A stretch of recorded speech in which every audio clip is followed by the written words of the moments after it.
Hello, everyone. Catchy13 here with Catchy Gaming. It's a busy week for gaming overall with a bunch of stuff coming out. But the two things I'm going to focus on today are the legendary Warbond and Helldivers 2, which is the Helldivers Cross Halo ODST. Legendary Warbond worth 1,500 super credits. Most of it's just cosmetics. And there are 4 weapons in the Warbond, which I'll be focusing on. But to be honest, they're kind of just meme weapons. I mean, they're slightly better than a lot of weapons that have come out that are official weapons, but unfortunately, you can't do anything with them to make them better, and there are better options available in terms of the weapons they did give out for this Warbond. But I tested them anyways, just to get a feel of how well they would probably perform. Starting with the MA5C assault rifle and moving on to the SMG and then the shotgun. And then I used the pistol alongside the SMG at some point. But there are a few issues here and there. With almost all of them having light armor piercing rounds except for the MA5C. And I know there's a lot of people out there that would like to promote a certain particular assault rifle that just spits bullets. There are much better options than using any assault rifle. But because the MA5C has medium armor penetration, it is probably the best gun out of all of them. So overall, it's a pretty accurate weapon, but it's typical of any other assault rifle in this game, and that you quickly run out of bullets. But I am going to reiterate, the medium armor penetration is nice, and I feel like it's necessity in terms of having any primary weapon in Helldivers, especially when you're playing on difficulty 6 and up. Now, it's up there in terms of damage with 80, but there are better options in terms of damage for your gun, at least one option. But there are other weapons overall that I would choose over this at any point in time. So I don't know. I would say this is probably good through 1 through 4, maybe even level 5 difficulties. Like I said, a lot of it's just meme weapons. They're there for fun and to cross promote each other, and in general, it's just a way to draw people in, and it worked. I mean, I didn't pay a cent for all those super credits. Trust me, I farmed those. And it didn't take long with the warp pack that made it a lot easier to get into those buddy doors, as people like to call them. I don't call them that. In a sort of weird thing, I call them Dumbledores, because we accidentally just called them that one day and it just stuck. But nope, I would not recommend this for higher difficulties. There are much better options out there. Moving on to the M7S SMG and the M6C SOCOM pistol. Both of them silenced, and as far as I can tell, really doesn't have that much of effect in terms of gameplay and enemies knowing where you are. Now, I'll give the SMG one thing. Yes, it has light armor penetration, and it feels actually really good out of all the weapons to use. I like the magazine size, the rate of fire. Unfortunately, it just has that light armor penetration, which means you either have to be very precise, which, if you've ever played on Helldivers 6 or above, it can be a little hectic trying to get those medium armor kills. And I'll admit, on this little clip here that I'm showing, I was not thinking when I brought the Quasar. I should have brought the grenade launcher. Or maybe I accidentally clicked on it. I'm not entirely sure, but I got stuck with it either way. Not the best weapon to bring against bugs. At least for closing their holes. There are better things I could have brought, though.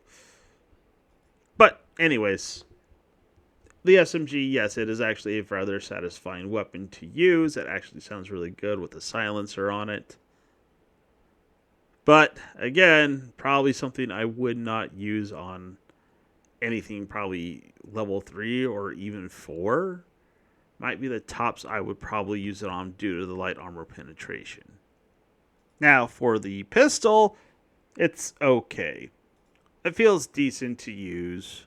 It feels decent enough to shoot, accurate enough. But again, that light armor penetration, for me at least, is a bit of a tipping point for me to not use it. Outside of just maybe goofing around, there are, again, better options for pistols in terms of taking them into higher difficulties or even just lower difficulties. I mean, it's a fun little gun with a crossover between Halo ODST and Helldivers, but other than that, it's just not all that great. The suppression doesn't seem to really function all that well in terms of keeping enemies unaware of your location, so I don't know. It's just not a great weapon. It's not a bad weapon, it's just not something I would use for any particular reason. Then last is the M90A shotgun. So again, this actually feels really good to use. It has a pretty decent range, and it has the highest damage of any shotgun out there. But unfortunately, there's that light armor penetration issue, which kind of makes it a bit useless, unfortunately. At least on higher difficulties. It functions fine on lower difficulties. Satisfying to use, and it does have the highest damage in terms of all the shotguns at 605. Has a decent rate of fire, pretty damn accurate, like I mentioned before. It only has 6 cartridges in the magazine, but it loads decently fast as well. So it's not a bad shotgun for lower levels, but again, that light armor penetration is a bit of a deal breaker for me. There's nothing particularly to write home about any of these weapons. There are better options available, even on lower difficulties. But I guess it's just a little bit of fun to have. There's no real harm in it. I do think it's a little pricey at 1,500 super credits. When they did the Killzone stuff, I think... Oh man, it was like 1,200, or it may have been 500 after all said and done. I don't quite remember, but I feel like you're not quite getting a great value for 1,500 super credits. So if you actually bought the super credits, you may have kind of hosed yourself just a little bit on this one. Alright, moving on to Gears of War. So Gears of War Reloaded came out, and I immediately checked the achievements just to see what they had, and I immediately noticed that they're pretty much just a copy and paste of the Gears of War Ultimate Edition that they put out several years ago. And when I say pretty much, yes, they are exactly the same achievements with the exact same name, which is a touch of a disappointment to me, at least. And I knew that I was never ever going to buy the reloaded version of this game after seeing that it was just the ultimate version of the game with slightly shinier textures. I mean, the one thing I wish they did do was adjust the multiplayer achievements, because I don't think this game's going to be nearly popular enough to justify keeping those in. I mean, it's a point of contention to have multiplayer achievements when your game's not quite that popular, or you're going to assume your game's popular enough to justify those, and then you can't really earn them because the game isn't popular. That's just me. And I have no desire to play Gears of War multiplayer outside of Horde mode. But I guess if you've never played Gears, this is probably a good time to pick it up and play it. I mean, it's the first Gears of War. They didn't really change much about it other than some cutscenes here and there from the Xbox 360 version. This version, as far as I can tell, nothing really has been changed in terms of the cutscenes from the Ultimate version. It's just a slightly shinier version of the same exact game.